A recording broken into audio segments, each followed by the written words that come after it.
அரசாங்கம் நாட்டு மக்களுக்கு கடுமையான துரோகத்தை செய்துள்ளதாக எதிர்க்கட்சி தலைவர் ජනතාව රැවටි විපක්ෂයේ ගත කරපු කාලේ IMF කිවිසුමේ තිබෙන අඩුපාඩුකම් ගැන කතා. தேசிய பட்டியல் ஆசனங்களை யாருக்கு வழங்குவது என்பது குறித்து தொடர்ச்சியாக பேச்சுவார்த்தை இடம்பெற்று வருகிறது. கிடைக்கப்பெற்ற தேசிய பட்டியல் ஆசனங்களுக்கு இதுவரையில் பெயர் குறிப்பிடாமல் இருப்பது குறித்து பல்வேறு மாறுபட்ட கருத்துக்களும் விமர்சனங்களும் முன்வைக்கப்படுகின்றன. ஹிருணிகா பிரேமச்சந்திர சொல்லக்கூடிய நேரத்திலே ஒரு அற்புதமான விடயத்தை ஞாபகப்படுத்தி இருந்தார். இந்த கட்சியை முழுமையாக மறுசீரமைக்க வேண்டும். அனுரகுமார திசாநாயக் அதற்கு மிகச்சிறந்த உதாரணமானவர் என்ற விடயத்தை சொல்லியிருந்தார். Men's Under 19 Asia Cup 2024.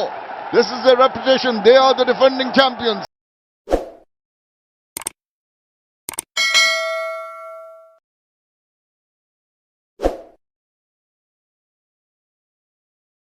அஸ்ஸலாமு அலைக்கும் வரஹ்மத்துல்லாஹி வபரகாத்துஹு. இது ஷார்ட் நியூஸ் வழங்கும் டாப் ஸ்டோரிஸ். இன்றைய தினம் 2024ஆம் ஆண்டு டிசம்பர் மாதம் 9ஆம் திகதி திங்கட்கிழமை. இன்றும் கூட நாட்டில் இடம்பெற்ற முக்கியமான செய்திகளை ஒரு தொகுப்பாக நாங்கள் உங்களுக்கு வழங்குகிறோம். அந்த வகையிலே பல செய்திகள், குறிப்பாக அடுத்த ஆண்டு அத்தியாவசிய மருந்துகளுக்கு தட்டுப்பாடு ஏற்பட போகின்றதாம், இன்றைய நாட்களிலே அரிசிக்கு தட்டுப்பாடு, இப்படியான சில மோசமான செய்திகள் தான் இன்றைய நாளிலே வைரலான செய்திகளாக சமூக வலைத்தளங்களிலே பகிரப்பட்டிருக்கின்றன.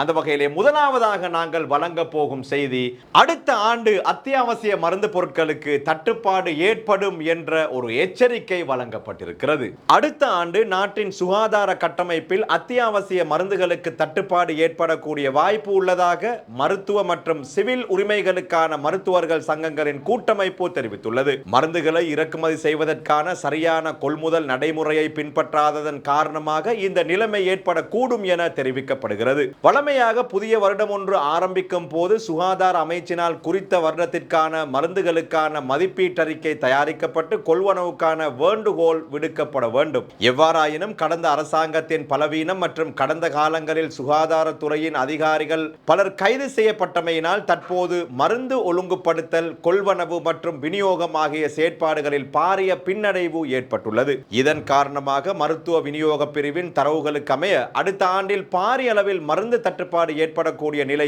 அவதானிக்கப்பட்டுள்ளது. அதற்கமைய இன்சுலின், புற்றுநோய்க்கான மருந்துகள் மற்றும் சில உயிர்காப்பு மருந்துகளுக்கும் தட்டுப்பாடு நிலவுகிறது. எனவே அரசாங்கம் உரிய கொள்வனவு நடைமுறைகளை பின்பற்றி பாரிய பற்றாக்குறைகள் ஏற்படுவதனை தவிர்ப்பதற்கு நடவடிக்கை எடுக்க வேண்டும் என மருத்துவ மற்றும் சிவில் உரிமைகளுக்கான மருத்துவர்கள் சங்கங்களின் கூட்டமைப்பினது செயலாளர் வைத்திய நிபுணர் சமல் சஞ்சீவ தெரிவித்தார். இந்நாட்களிலே நாட்டில் அரிசிக்கு தட்டுப்பாடு ஏற்பட்டு வருவதை நீங்கள் அவதானித்திருப்பீர்கள். அந்த வகையிலே அம்மாந்தோட்டை, பொலொன்னறுவை அரிசி ஆலைகளிலே பாரிய சோதனை நடவடிக்கைகள் மேற்கொள்ளப்பட்டுள்ளன. பொலொன்னறுவை மற்றும் அம்மாந்தோட்டையில் உள்ள அரிசி ஆலைகளில் சோதனை நடவடிக்கைகள் ஆரம்பிக்கப்பட்டுள்ளன. அரிசி ஆலைகளில் இருந்து நாளாந்தம் விநியோகிக்கப்படும் அரிசி தொகை தொடர்பில் அறிக்கையை பெற்றுக்கொள்ளுமாறு ஜனாதிபதியால் வழங்கப்பட்ட பணிப்புரைக்கு அமைய இந்த நடவடிக்கை மேற்கொள்ளப்பட்டுள்ளது. அதற்கமைய நேற்று முதல் 10 நாட்களுக்கு தொடர்ச்சியாக அரிசி ஆலைகளில் சோதனைகள் நடத்தப்பட உள்ளதாக நுகர்வோர் விவகார அதிகார சபை தெரிவித்துள்ளது. அரிசிக்கு தட்டுப்பாடு ஏற்பட்டுள்ள இந்த காலகட்டத்திலே இறக்குமதி செய்யப்பட்ட அரிசிகள் அடுத்த வாரம் நாட்டை வந்தடையுள்ளது. இறக்குமதி செய்யப்பட்ட அரிசி அடுத்த வாரம் நாட்டிற்கு வரும் என அத்தியாவசிய உணவுகள் இறக்குமதியாளர்கள் சங்கம் தெரிவித்துள்ளது. அரிசியை இறக்குமதி செய்வதற்கான அரசாங்கத்தின் அறிவுறுத்தலை தொடர்ந்து பல இறக்குமதியாளர்கள் ஏற்கனவே அரிசி இருப்புக்களை ஆர்டர் செய்துள்ளதாக தெரிவிக்கப்பட்டுள்ளது. அதன்படி இந்தியா மற்றும் பாகிஸ்தான் ஆகிய நாடுகளில் இருந்து உரிய அரிசி இருப்புக்கள் ஆர்டர் செய்யப்பட்டுள்ளதாகவும் அதே கையிருப்பு அடுத்த வாரத்திற்குள் நாட்டிற்கு வழங்கப்படும் என்றும் அவர் குறிப்பிட்டார். நாட்டில் நிலவும் அரிசி பற்றாக்குறையை நிவர்த்தி செய்ய இறக்குமதியாளர்களுக்கு நேரடியாக அரிசியை இறக்குமதி செய்வதற்கான சந்தர்ப்பத்தை வழங்க அமைச்சரவை தீர்மானித்துள்ளது.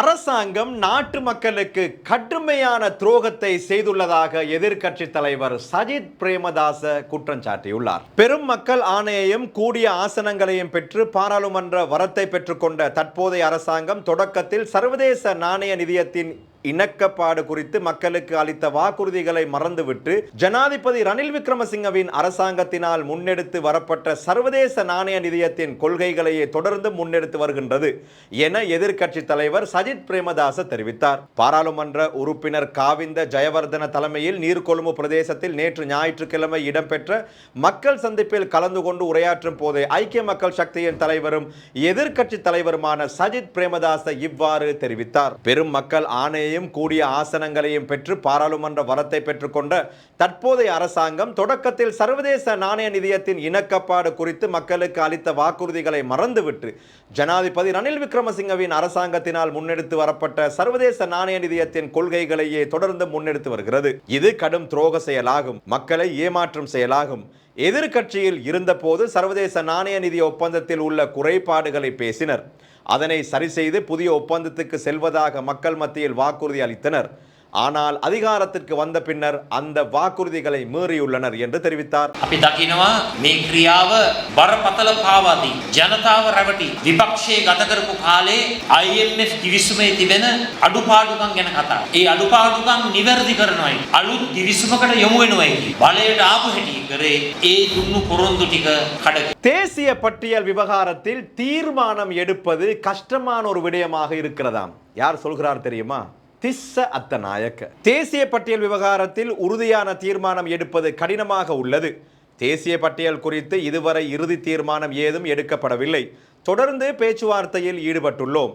கட்சி முழுமையாக மறுசீரமைக்கப்பட வேண்டும், இல்லையேல் அரசாங்கத்துடன் போட்டியிட முடியாது, மக்களின் மனங்களை வெல்லவும் முடியாது என ஐக்கிய மக்கள் சக்தியின் தேசிய அமைப்பாளர் திஸ்ஸ அத்தநாயக்க தெரிவித்தார். கொழும்பில் ஞாயிற்றுக்கிழமை நடைபெற்ற ஊடகவியலாளர் சந்திப்பின் போது மேற்கண்டவாறு குறிப்பிட்டார். ஐக்கிய மக்கள் சக்தி பொது தேர்தலில் பெற்றுக்கொண்ட மொத்த வாக்கு வீதத்துக்கு அமைய 5 தேசிய பட்டியல் ஆசனங்கள் கிடைக்கப்பெற்றன. ஐக்கிய மக்கள் சக்தியின் பொதுச் செயலாளர் ரஞ்சித் மத்தும பண்டாரவின் பெயர் மாத்திரம் குறிப்பிடப்பட்டது. மிகுதி தேசிய பட்டியல் ஆசனங்களை யாருக்கு வழங்க என்பது குறித்து தொடர்ச்சியாக பேச்சுவார்த்தை இடம்பெற்று வருகிறது. கிடைக்கப்பெற்ற தேசிய பட்டியல் ஆசனங்களுக்கு இதுவரையில் பெயர் குறிப்பிடாமல் இருப்பது குறித்து பல்வேறு மாறுபட்ட கருத்துக்களும் விமர்சனங்களும் முன்வைக்கப்படுகின்றன.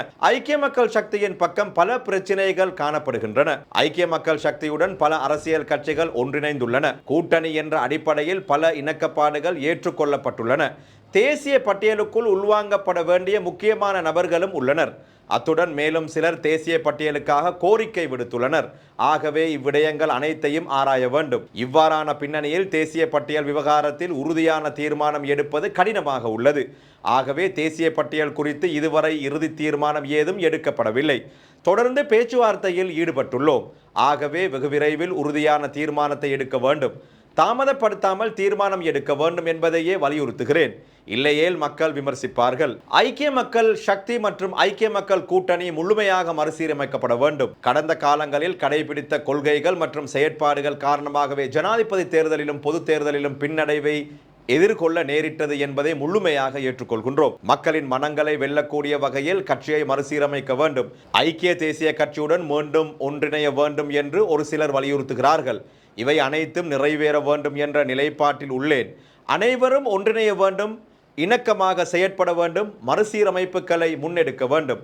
ஐக்கிய மக்கள் சக்தி புதிய மாற்றத்தை நாட்டு மக்களிடம் வெளிப்படுத்த வேண்டும். சிறந்த மாற்றத்தை செயற்படுத்தக்கூடிய திறமையானவர்கள் கட்சியில் இருக்க வேண்டும். மறுசீரமைப்புடன் புதிய முகத்துடன் செயற்படாவிடின் அரசாங்கத்துடன் போட்டியிடவும் முடியாது, மக்களின் மனங்களை வெல்லவும் முடியாது என்று திස්ස අත්තනායක குறிப்பிட்டார். තිබෙනවා. ඒ සමේ ප්‍රතිසංවිධානය කියන එක ඉතාමත් වැදගත්.